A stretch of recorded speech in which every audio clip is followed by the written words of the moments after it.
Police will not reconsider whether to put body-worn cameras on frontline officers for at least another 10 months. They have been grappling with this issue for at least 5 years, but it has become more urgent as the new Tasers do not have cameras in them. Lawyers have raised concerns that the lack of footage will make it harder to catch any abuse or control the use of Tasers.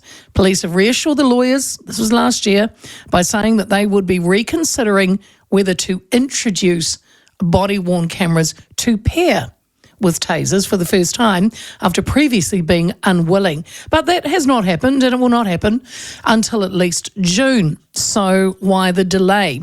Police Association President Chris Cahill joins me now. Chris, good afternoon. Good afternoon, Leah. Always good to have a chat, and I thank you for your time. What's the hold-up? Well, there's multiple things. The biggest is cost. The cameras are going to cost a lot of money. I think it is worth also just noting right at the start, New Zealand was one of the very few countries that ever had cameras on Tasers. So they now no longer produce a Taser with a camera. And so police don't want to be forced to either give up the Tasers, which are an incredibly important piece of kit now, or be forced just to go into body cameras when there's big expense. And it's multiple reasons why this costs. There's obviously purchasing the cameras. But the one that's really causing the problem around the world now is the storage of the data. And you get so much footage and you've got to store it. And different countries store it for different amounts of time depending on what's on it. And once you've signed up to get it stored, you're sort of at the mercy of that company as they put their fees up. And that is, I know, around the world becoming a real problem for police forces. So the new Tasers that are coming in, Chris, they won't have a camera like the ones the police have at the moment.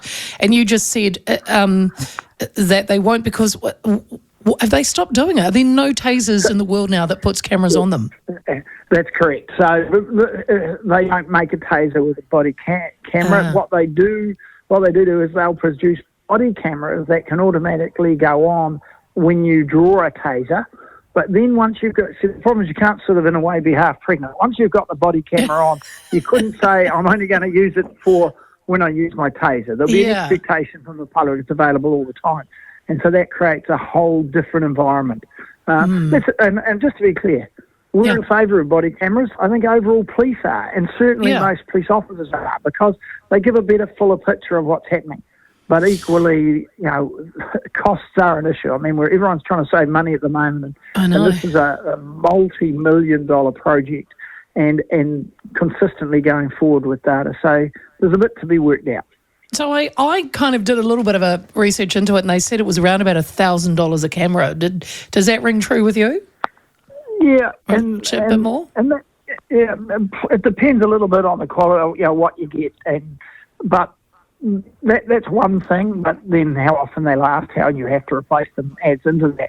But the real worry I have, and this is what, it was interesting that just this week, police unions from around the world, I'm a member of a group of police unions from across the world, they contacted everyone saying, what's everyone doing around data storage?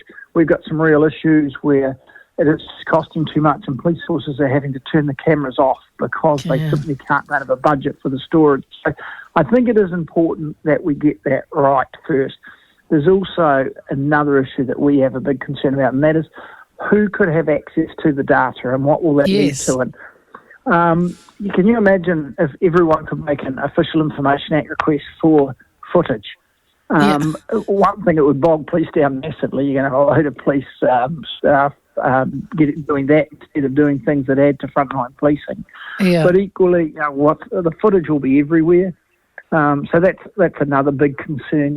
What are the restrictions on that, also how long will police have to store it? I swear you're preempting all my questions, Chris. This is I must be getting predictable, because I did want to say one of the potential issues would be access to footage because of the extra work that would be placed on police to deal with requests from the OIA. Which, how many a year do they get at the moment? 90-odd thousand or something? Yeah, that's right. Yeah, I think hit the button. That's the figure I was going to throw out there. 90,000.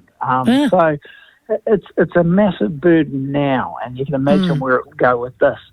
And so the other interesting thing is there's some really interesting legal cases floating around police's actual ability to photograph and film people. Right. And I think that puts the whole use of body camera with a big question mark. So there's a case currently, I think, going through to the Court of Appeal or the Supreme Court even, and that is around police's ability to film someone in a public place. Yeah. And so you've got to now raise the question, actually, could police even use a camera in the vast majority of circumstances?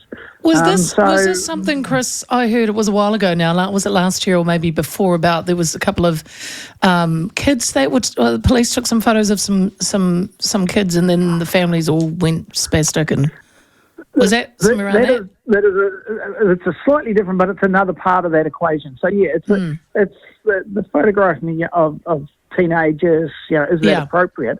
That's part of it, and it sort of wasn't unless there's certain circumstances. But this one was right. This was a case where an officer stopped a car with and arrested people in it for stolen property.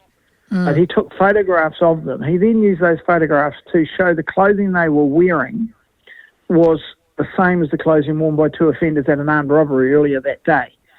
And the court has held, no, you didn't. Those people didn't consent to you taking their photograph, even they were standing out on a street when the police took the photograph.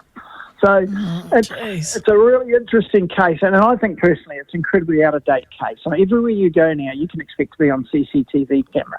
And I think the expectations of privacy in a public place are very different than what they were. And I'd be disappointed if that was something that stopped body cameras eventually, but there's a bit to go through the courts on that one, I mean, Chris, look what happened. I mean, everybody films. Look at that, what happened, that terrible accident last week south of Auckland, where sadly, the truck went through the barrier and hit a van, and sadly we lost, three people died. This guy just got out of the car before the police and everyone got there and just walked over and filmed inside the van and posted. He was doing it live stream. So that's pretty sick. It was sick. That was sick behaviour. I thought there was a law against that kind of thing, but that's another issue, I suppose. But yeah, I mean, to say the police can't. Common decency in my books. Well, yeah. Hey, look, I wanted on that to stay with that footage side, Chris. If and when it comes in, would you like to see an independent reviewer to be in charge of accessing footage, or should it be left to the police? I think there probably, to be honest, needs to be almost some laws around it, so it's really clear who could have access under what circumstances. Otherwise, I think police have to deal with all individual requests, and then the Ombudsman has to deal with appeals when police decide. Now, I think there needs to be some pretty strict rules around what needs to be kept, how long it needs to be kept for, and who can then have access to it. To be honest, I think if we're going to get the benefit without having massive costs.